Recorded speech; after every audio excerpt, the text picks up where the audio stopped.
I'm not a gigantic sword and sorcery guy, mostly because I have an aversion to huge dumps of lore. I mean, I've read Tolkien and that kind of thing, but it's not a genre that I spend a lot of time in. But when I was a kid, um,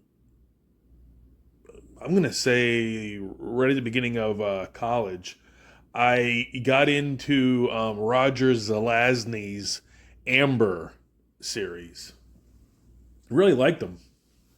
Can't remember a thing about him now. I know the main character's name was Corwin, and the one thing I do remember is that Corwin was some kind of like royalty on the Amber planet, or in the Amber realm, but he was on our Earth. And he had lost his memory, and he was living kind of like the beginning of the Matrix. He was living like as a normal Earth dude, and to restore him, he had to do something called walking the pattern, which, from my recollection of how it was written, it was a physical pattern that he had to walk.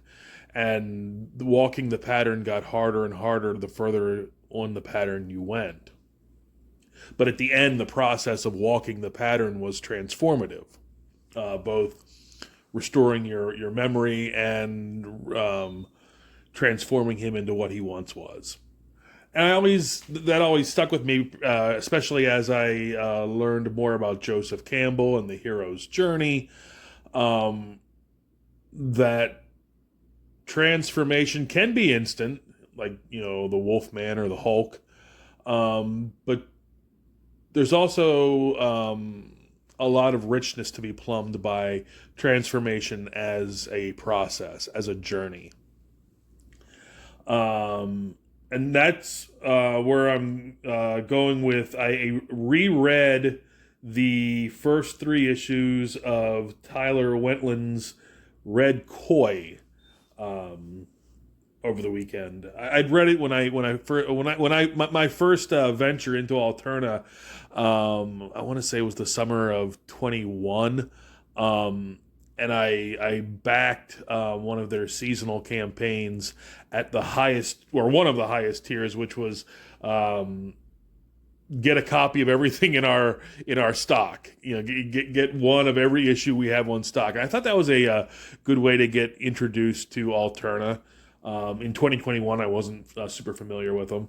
And one of the books I got was Red Koi, which I read that summer and hadn't really picked up again until this weekend. And the thing that I was struck by through the first three issues is that it very much is a pattern um, that Red Koi's heroine has to walk. Um, Over the process of this path that she's on, um, she is going to be transformed. She's going to be a different woman than she was at the story's beginning, and so that was a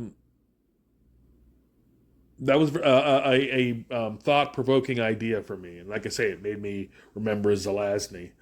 The other thing that I was struck by, and I've been um, my Halloween project this year is Dracula, and so I've kind of been immersed in Dracula shit for the last 2 months. Movies, comics, everything Dracula. I'm just kind of like just marinating in, and I was struck with reading Dracula again with the sadness that goes along with horror in that book.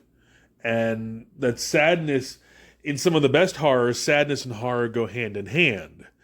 Um, Horror is the bad thing. Horror is the thing we don't want to happen in our lives or to our loved ones. Sadness is what we feel after the horror happens, and some of the best movies and franchises have touched on this connection between the two.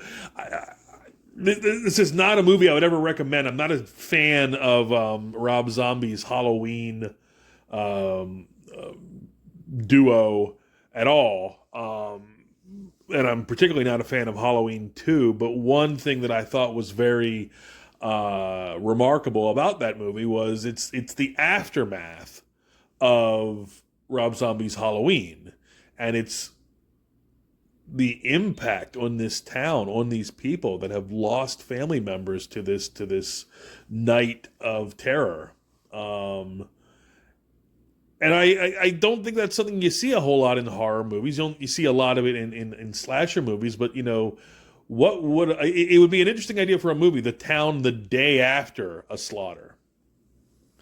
Um, and I think that connection between sadness and horror, the more I think about it, the more I think it might have had something to do with the birth of the goth um,